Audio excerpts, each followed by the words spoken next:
નમસ્કાર વિદ્યાર્થી મિત્રો, એજ્યુટેકનો ચેનલમાં આપનું સ્વાગત છે. આજે આપણે ધોરણ 6 વિષય અંગ્રેજીમાં unit number 2 a sheep can walk તેની એક્ટિવિટી નંબર 8 થી 10નું સંપૂર્ણ સોલ્યુશન કરીશું.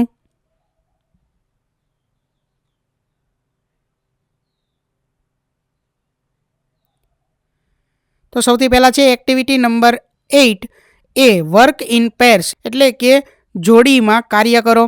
નીચેના વાક્યો મોટેથી વાંચો અને સરખા ઉચ્ચારવાળા શબ્દો નીચે લીટી કરો. એટલે કે આ વાક્યોને મોટેથી વાંચવાના છે અને સરખા ઉચ્ચારવાળા જે શબ્દો છે તેના નીચે લીટી કરવાની છે. તો સૌથી પહેલું વાક્ય છે I am Madhav, my left eye is weak. તો અહીં કેપિટલ આઈ અને EYE આઈ તેના નીચે લીટી કરવાની છે, બરોબર. ત્યાર પછી બીજું, do you know Punjabi Mehul? Mehul said no I don't. તો અહીં KNOW નો એટલે જાણવું અને NO નો તેના નીચે લીટી આવશે. ત્યાર પછી ત્રીજું વાક્ય છે go by a car Suresh, thank you Samita, good bye. તો એમાં BY બાય અને BYE બાય આ બંને નીચે લીટી આવશે. ત્યાર પછી ચોથું, our principal was at the school for an hour. તો OUR અવર NHOUR આવર, બરોબર, એના નીચે લીટી આવશે. ત્યાર પછી પાંચમું, 8 friends ate all the apples. તો EIGHT 8 અને ATE 8 આ બંને નીચે લીટી આવશે. ત્યાર પછી આગળ છઠ્ઠું વાક્ય છે we are at the Somnath temple, we can see the sea from here. એટલે SEEC અને SEAC એટલે દરિયો, તેના નીચે લીટી આવશે. ત્યાર પછી સાતમું, આઈ એટ 2 કચોરીઝ, આઈ કેન ટેક 1 મોર 2. તો TWO2 અને TOO2 એના નીચે લીટી આવશે. ત્યાર પછી આઠમું, come here, can you hear the call of cuckoo. તો HERE here and HEAR hear તેના નીચે લીટી આવશે. ત્યાર પછી નવમું વાક્ય છે this is a strong knot, I can not untie it. તો અહીં KNOT નોટ અને NOT નોટ તેના નીચે લીટી આવશે. ત્યાર પછી આગળ 10મું વાક્ય છે this is the last week before the examination, Mitali is still weak in her studies. તો WEEK વીક અને WEAK વીક આ બંને નીચે લીટી આવશે. ત્યાર પછી આગળ જોઈએ એક્ટિવિટી 8B, પુસ્તકની પાછળ આપેલા શબ્દકોશનો ઉપયોગ કરો. ઉપરના વાક્યોમાં લીટી કરેલા શબ્દોનો અર્થ જાણો.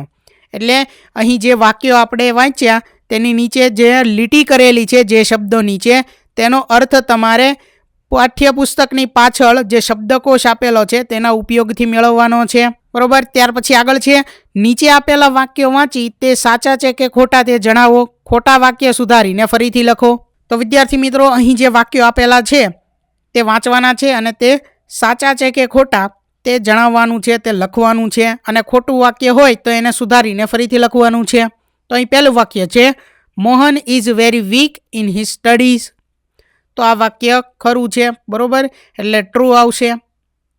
ત્યાર પછી બીજું, આઈ એમ મિસ્ટર નાયર. તો વિદ્યાર્થી મિત્રો, અહીં EYEI જે છે તે ખોટું આવે, બરોબર, એ ના આવે. તો ખરું વાક્ય શું થશે? I am mister Nair, capital I આવશે. ત્યાર પછી ત્રીજું, we saw the sea at Veraval last Sunday. તો આ વાક્ય ખરું આવશે, ટ્રુ. ત્યાર પછી ચોથું, my hands are week, WEEK week એટલે અઠવાડિયું થાય, ઈ નો આવે, બરોબર. My hands are weak, WEAK weak એટલે નબળા. ત્યાર પછી પાંચમું, see you again Harsh, bye bye. તો ખરું વાક્ય આવશે see you again Harsh, bye by. BY નહીં પરંતુ BYE આવશે. ત્યાર પછી છઠ્ઠું, we can hear noise of the crowd. તો આ ખરું વાક્ય આવશે, ટ્રુ. ત્યાર પછી સાતમું, our breakfast was not ready in the morning. એટલે HOUR નહીં આવે, ખરું વાક્ય થશે અવર, OUR.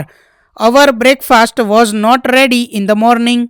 ત્યાર પછી આગળ આઠમું વાક્ય છે we see a butterfly in the garden. તો આ વાક્ય ખરું છે, ટ્રુ આવશે. ત્યાર પછી નવમું, we were here in the garden last week. તો ખરું વાક્ય આવશે વી વેર હિયર, HERE આવશે, HEAR નહીં આવે. We were here in the garden last week. ત્યાર પછી 10મું, the knot of the rope is strong, cut it. તો આ ખરું વાક્ય છે. ત્યાર પછી 11મું, I will complete homework in the next week. તો આ ખરું વાક્ય છે, ટ્રુ આવશે. ત્યાર પછી 12મું, there were 8 books on the table. તો ATE નહીં પણ EIGHT, 8 બુક્સ આવશે, બરોબર. There are 8 books on the table. ત્યાર પછી 13મું વાક્ય છે, Mohan ate all the oranges. તો અહીં 8 નહીં પણ 8 ATE આવશે, Mohan ate all the oranges. ત્યાર પછી આગળ 14મું વાક્ય, there were only 2 students on the playground. તો આ વાક્ય ખરું એટલે ટ્રુ આવશે. ત્યાર પછી આગળ એક્ટિવિટી નંબર 9, તો એની સૂચના છે, play the game as per your teachers instructions. એટલે કે શિક્ષકની સૂચનાઓ દ્વારા આ રમત રમો. તો વિદ્યાર્થી મિત્રો, અહીં કેટલીક સૂચનાઓ આપેલી છે જે તમારે વાંચવાની છે, બરોબર. તો વિદ્યાર્થી મિત્રો, અહીં કેટલાક સંવાદો આપેલા છે જે તમને આ રમત માટે ઉપયોગી થશે, બરોબર. અને આગળ જતાં તમારે વ્યવસાયકારોને ધ્યાનમાં રાખી અને તે રમત રમવાની છે. તો આ સંવાદો જોઈએ તો એમાં સૌથી પહેલાં ગ્રુપ એમાંથી એક વાક્ય લીધેલું છે કે what can you do four me, એટલે કે તમે મારા માટે શું કરી શકો છો. તો ગ્રુપ બીમાંથી વાક્ય લીધેલું છે કે I can build a wall, એટલે કે હું દિવાલ ચણી શકું. ત્યાર પછી આગળ ગ્રુપ એમાંથી વાક્ય લીધેલું છે I need your help, how many rupees, એટલે કે મને તમારી મદદની જરૂર છે, કેટલા પૈસા લેશો. ઓર એટલે કે અથવા આગળ કરીને છે. ગ્રુપ એમાંથી વાક્ય લીધેલું છે કે sorry you are not useful for me, એટલે કે અહીં તમે 2 પ્રકારના વાક્યો લઈ શકો છો ગ્રુપ એમાંથી. જેમાં પહેલું ઉપર આપ્યું તે મુજબ કે આઈ નીડ યોર હેલ્પ, એટલે કે મને તમારી મદદની જરૂર છે, કેટલા પૈસા લેશો. અથવા તો જે બીજું વાક્ય જે છે તમે લઈ શકો તે કે સોરી એટલે કે માફ કરજો, you are not useful for me, એટલે કે તમે મારા માટે ઉપયોગી નથી. ત્યાર પછી આગળ ગ્રુપ બી 300 રૂપીસ, એટલે કે જો પહેલું વાક્ય લીધું હોય કે મને તમારા મદદની જરૂર છે, તમે કેટલા પૈસા લેશો, તો એનો જવાબ છે આગળ ગ્રુપ બીમાંથી કે 300 રૂપિયા. ત્યાર પછી આગળ group A, sorry you R costly four me, એટલે કે માફ કરજો તમે મારા માટે ઘણા મોંઘા છો. ત્યાર પછી group A, this is okay please come with me, કે પછી તમે બીજું વાક્ય ગ્રુપ એમાંથી એ પણ લઈ શકો છો, એક તો કે સોરી તમે મારા માટે ઘણા મોંઘા છો, અથવા તો બીજું વાક્ય કે this is okay please come with me, એટલે કે ઠીક છે મહેરબાની કરીને મારી સાથે ચાલો. તો વિદ્યાર્થી મિત્રો, આ કોષ્ટકમાં ગ્રુપ એ અને ગ્રુપ બી આમ 2 ખાના આપેલા છે, જેમાં કેટલાક વ્યવસાયકારો અને તેની સામે તેના કાર્ય આપેલા છે, તેને જે કામ કરે છે તે આપેલું છે, બરોબર.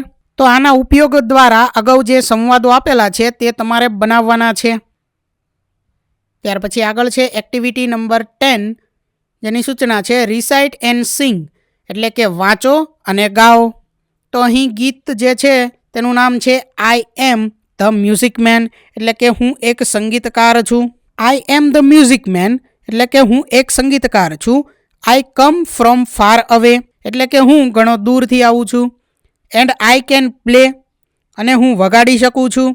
વોટ કેન યુ પ્લે, તમે શું વગાડી શકો છો. આઈ પ્લે ધ પિયાનો, હું પિયાનો વગાડી શકું છું. પ્લા પ્લા પિયાનો પિયાનો પિયાનો, પ્લા પ્લા પિયાનો પ્લા પિયાનો. ત્યાર પછી આગળ I am the music man, એટલે કે હું એક સંગીતકાર છું. આઈ કમ ફ્રોમ ફાર અવે, એટલે હું ઘણો દૂરથી આવું છું. એન્ડ આઈ કેન પ્લે, અને હું વગાડી શકું છું. વોટ કેન યુ પ્લે, તમે શું વગાડી શકો છો. I play the big drum, એટલે હું મોટો ઢોલ વગાડું છું. બુમડી બુમડી બુમડી બૂમ, બુમડી બૂમ બુમડી બૂમ. ત્યાર પછી આગળ Mister Vaccine played his flute, એટલે શ્રીમાન વેક્સિને તેમની વાંસળી વગાડી. Guiding the children on a healthy route, બાળકોને સ્વસ્થ દિનચર્યા અંગે માર્ગદર્શન આપ્યું. No polio, no smallpox, ever again, no more a child with any pain, એટલે ફરી ક્યારેય પોલિયો નહીં, શીતળા નહીં, એટલે હવે કોઈ બાળકને પીડા નહીં. તો અહીં એક્ટિવિટી 8 થી 10 પૂર્ણ થાય છે. તો વિદ્યાર્થી મિત્રો, અહીં unit 2 a sheep can walk તેની તમામ એક્ટિવિટી પૂર્ણ થાય છે. થેન્ક યુ દોસ્તો. એજ્યુકટેકનો ચેનલ તરફથી વિડીયો નિહાળવા બદલ આપનો આભાર. આવા બીજા વિડીયોઝ નિહાળવા માટે અમારી યુટ્યુબ ચેનલ એજ્યુકટેકનો અત્યારે જ સબસ્ક્રાઇબ કરો. આભાર દોસ્તો.